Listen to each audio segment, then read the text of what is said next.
Mabuhay! Men of Pangasinan, I am Don Bidonio, a 25-year-old Mr. Pangasinan Stunner, proudly representing Municipality of Santa Maria, Province of Pangasinan. You already taken, nothing I can do, so I can only imagine.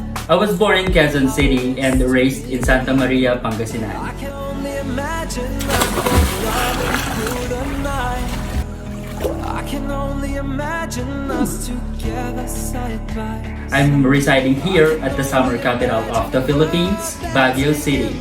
I'm currently working as a customer service representative in one of the most prestigious BPO company here. Being a call center is not just a job, but it's also a passion.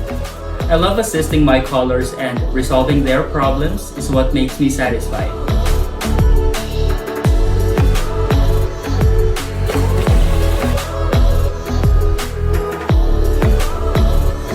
Engaging myself into modeling and pageantry is what I am devoted to. I'm truly honored to be a part of this competition and to be a pride of my hometown in representing in this kind of platform. Little melody, if we could be a symphony, then we would be Once again, a perfect. I am Don Bidonio, kindly asking for your moral support and prayers as I go along with my journey to the search for the next Mr. Pangasinan 2021. Thank you.